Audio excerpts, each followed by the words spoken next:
Today, I had the absolute pleasure of meeting up with Tony Moore, who is the Honourable Chairperson of the London Taxi Drivers Charity for Children, to talk about events, fundraising, the Queen Consort, and something rather special that you can all help out with.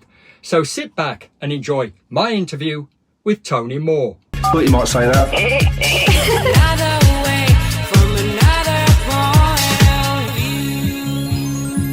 London Taxi Radio, the cabby's choice. Great to see you, as always, Tony. But before we get into this, I just want to talk a little bit about yourself, because the last time I did an interview with the Honourable Chair of LTCFC, it was in the shape of Michael's son. Yes. And since then and now, there's been a kind of metamorphosis, and the Honourable Chair is now in the shape of Tony Moore. It's a round shape, but yes, it is a shape. Well, I liken it to the transition from David Banner to the Incredible Hulk. A very mild-mannered, a very good-natured Incredible Hulk, I've got to say. I'll take that one. So just tell us a little bit about when you took over the chair and what it's been like. When I was asked to take over the chair because Michael Son is retired now. He's actually fully retired. So he wanted to just step back a little bit, and I didn't realise at the time how much there is to oversee, overdo, and, you know, make sure everything's planned, because I was a driver. So I turn up at events, do what I need to do, go home. But it takes up quite a bit of your time. It does take up quite a bit of your time. Give us the tale of the tape. Say in the last couple of weeks, what has the charity taken up? Right. We have just finished sorting out with Stephen Hawking School. And that means I've had to go and see the teacher, see what the teacher expects, because we're going to take entertainers to the school because they couldn't come to the Christmas Mad Hatters party. So, but I've had to go to the school and take the day off to go and speak to them, have a look around the school, see what we could do and what entertainers we can bring to the school. So, you know, every day off I have is arranged through doing something with the charity, which my wife does really appreciate, I've got to be honest. You know, like I say, I'm speaking to you now. Yeah. So I'm not at work.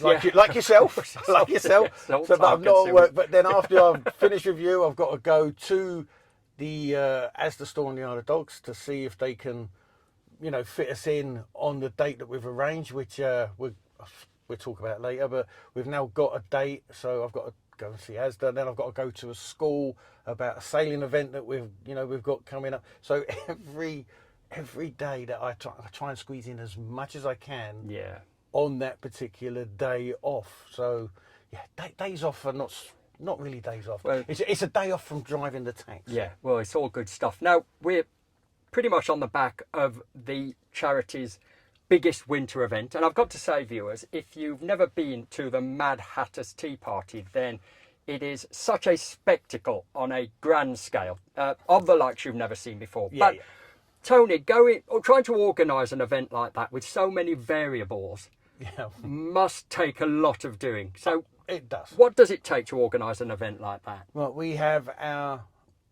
schools liaison officer, so he connects with all the schools. And I mean, this year we had 630 children, but they all come from the special needs unit. So he has to be, you know, and get them all fully aware of how to get there, what to do, how, you know, what the event consists of.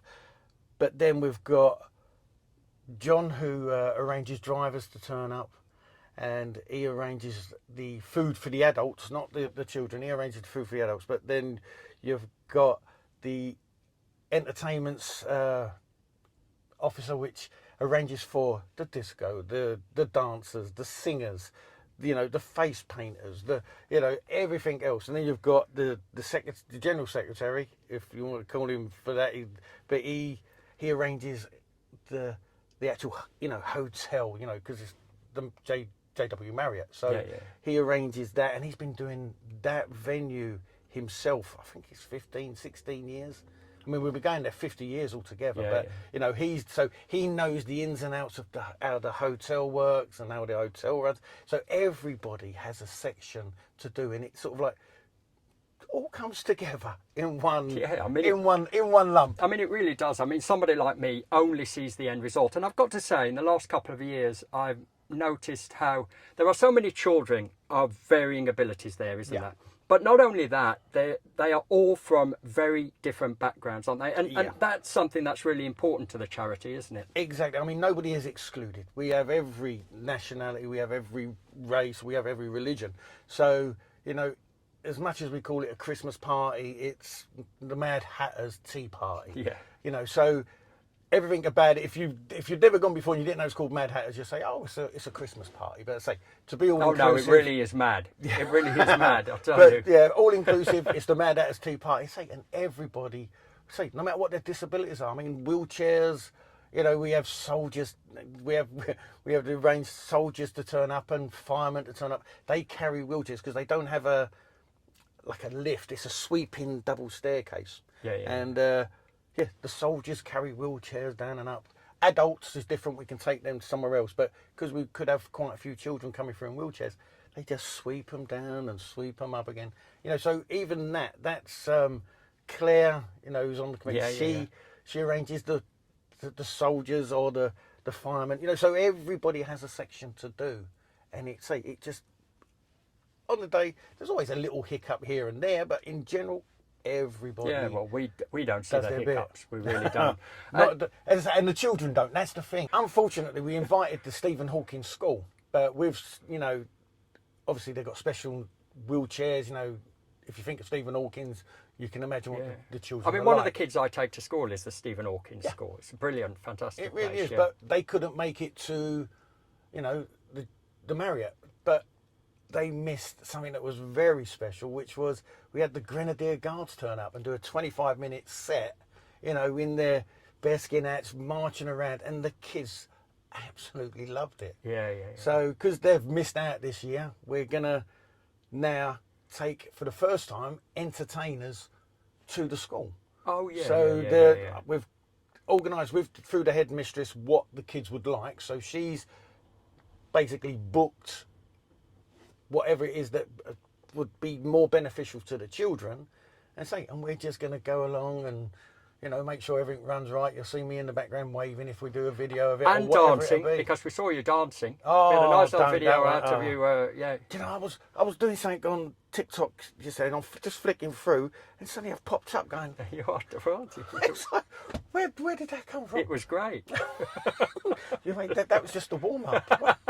But yeah, so you know, it was a great thing for the Grenadier Guards to turn up. I mean, we had the year before last where we had a few empty tables. I think we had 8 empty tables, and that's because a school that was in East London, their double-decker bus to take them to the event didn't show up. So, you know, but then we made arrangements and they got there, but they got there an hour late after everybody else. But, you know, nobody else noticed because they're all doing their own little things. Yeah. But for us, we're like, oh, there's 8 empty tables, you know, it's going to look, you know, the videos that we show are not going to look very good because we've got big spaces. But you don't notice that, and nobody notices that, you know.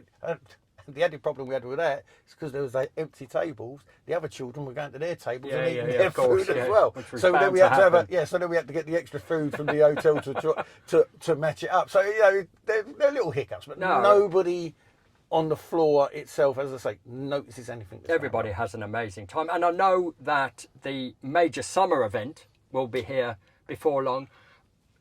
I'm not going to talk about that now because I know that leads into something quite special, which you need to be part of. So we'll come on to that. But tell us a little bit about other fundraising events that you do, especially the reindeers outside Burlington Gardens. And how does the charity help children in other ways? Well, we've done several appeals this year. Some of the appeals we've done, which go into the thousands of pounds, but we've done the wheelchair for Sid. You know, we've got that sorted out. We've done a tricycle for a young lad that specially built because his family couldn't afford to buy this spec, but he will use it, say, for 3 years, and it can be adapted to, you know, it's got neck braces, and but it means he can interact now with his family. So you also help children on an individual basis? Oh yeah.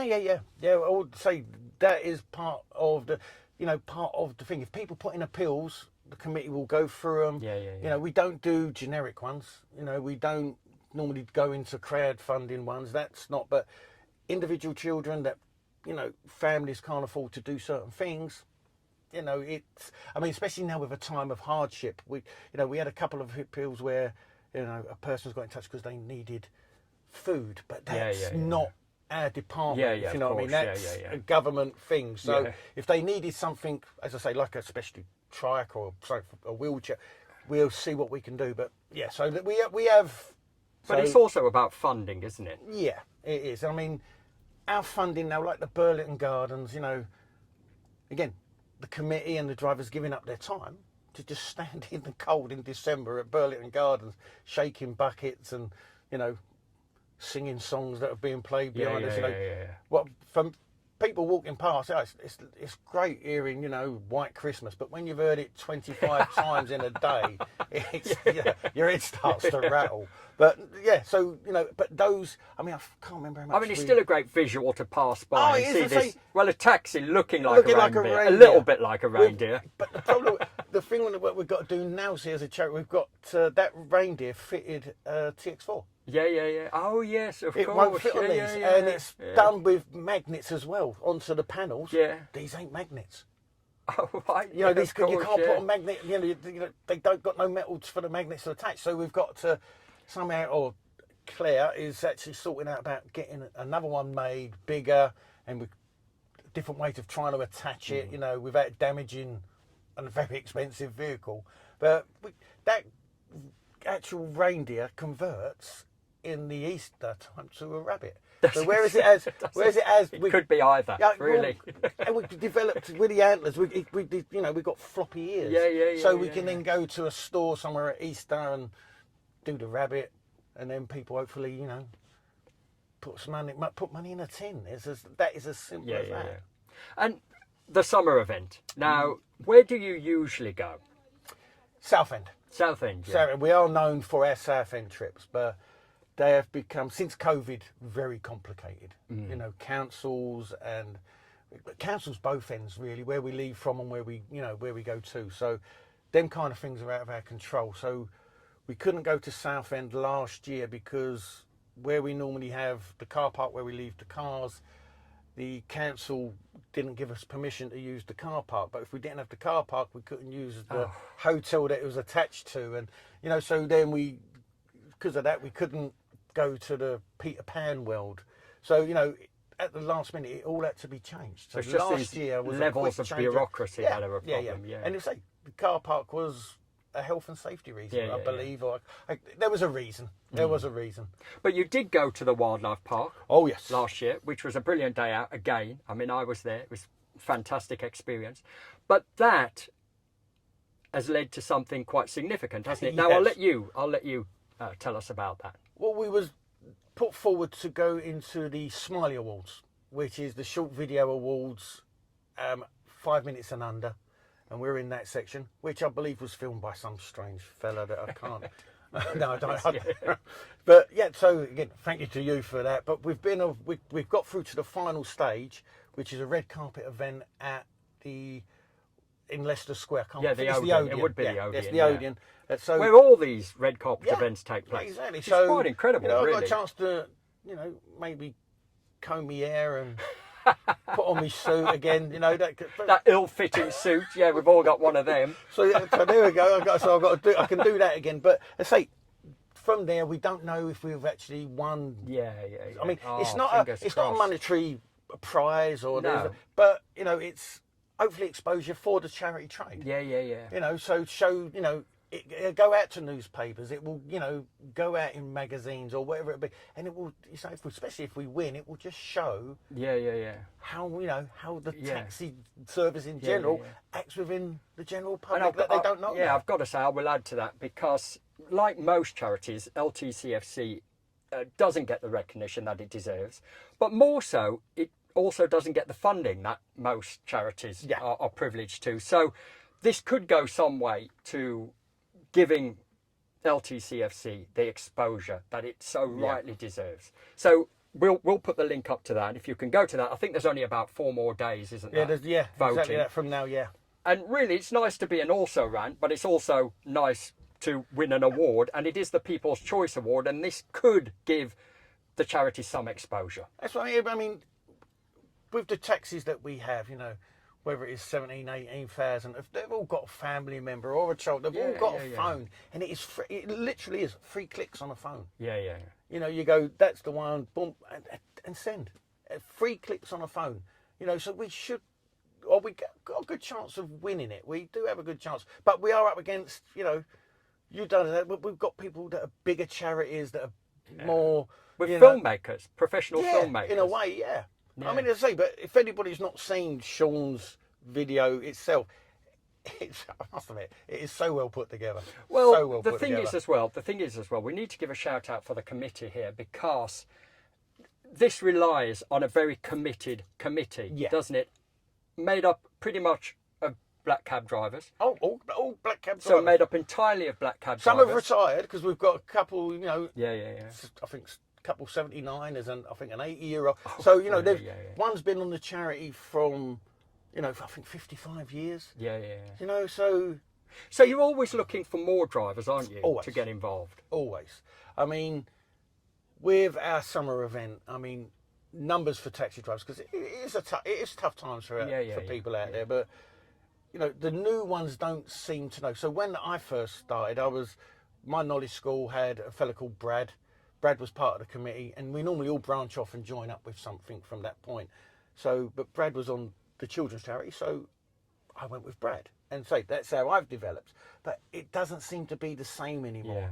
It just seems a little bit. The new ones don't come through. They don't know what events get done. But it would be nice. Yeah, and that is the point, isn't it? Because I've always maintained that it can be quite a lonely job, taxi driving, can't it? And I think if you get involved with some of the wonderful things that the taxi trade provides, then it kind of makes you feel more invested in the job itself, doesn't it? And to say you leave a day out like the wildlife park, like, you know, you actually, by the time you're finished, you are tired. You'll be walking around with, you know, the kids or the school kids from the schools, you know, and the headmistress of the school, whatever it'll be. But when you get to drive home, you just have there's that little feeling inside thinking, that was a great day and it was worthwhile. Well, there's absolutely no way you would get home from that event without feeling a real sense of satisfaction, a real sense in pride in not just the day, but in being a cab driver. Yeah.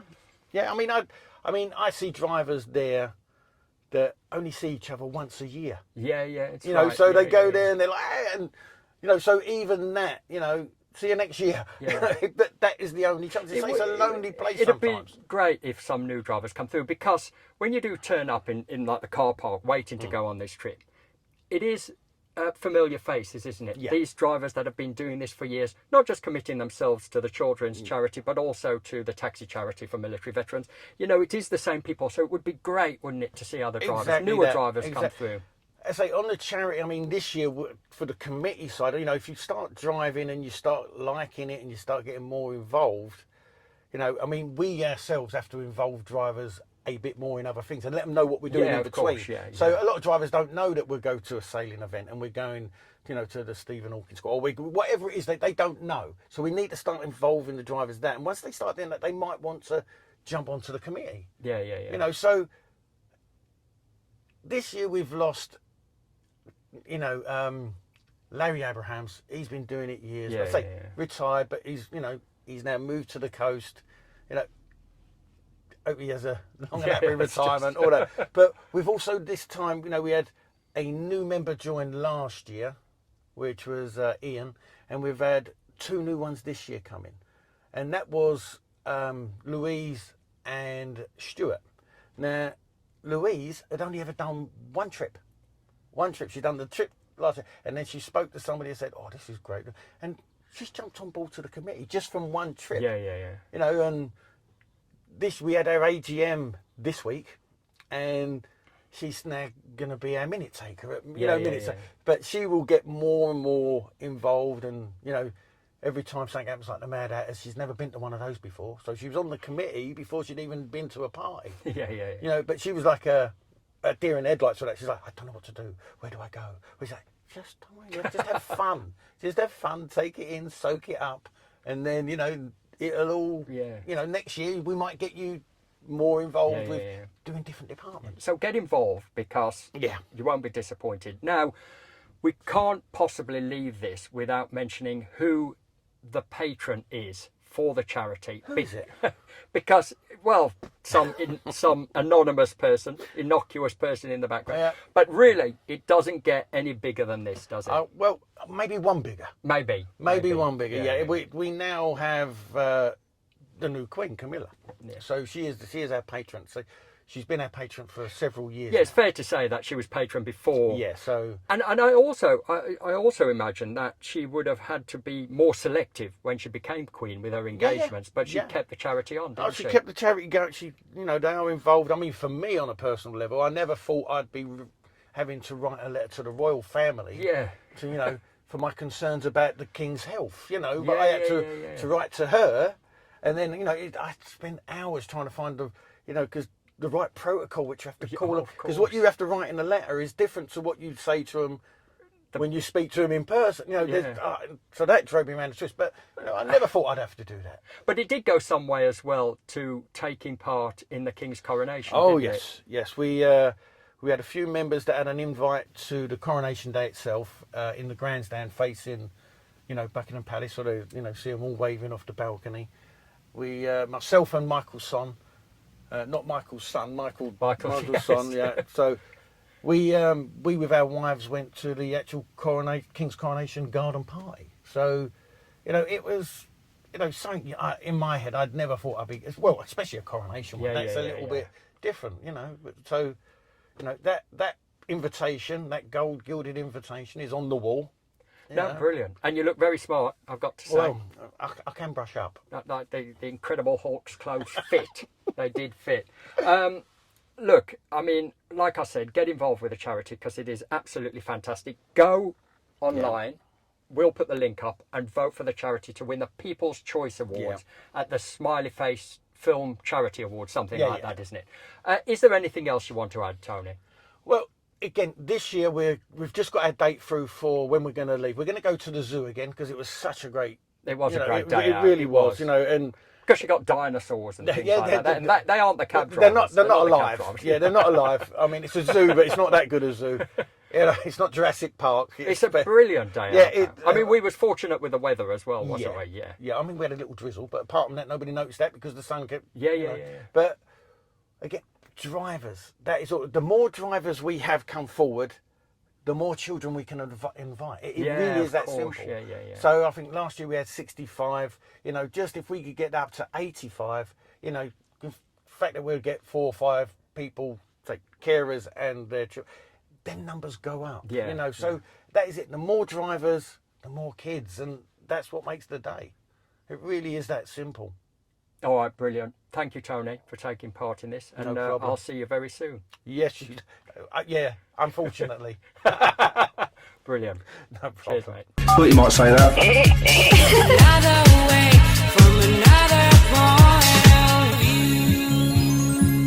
London Taxi Radio, the cabby's choice.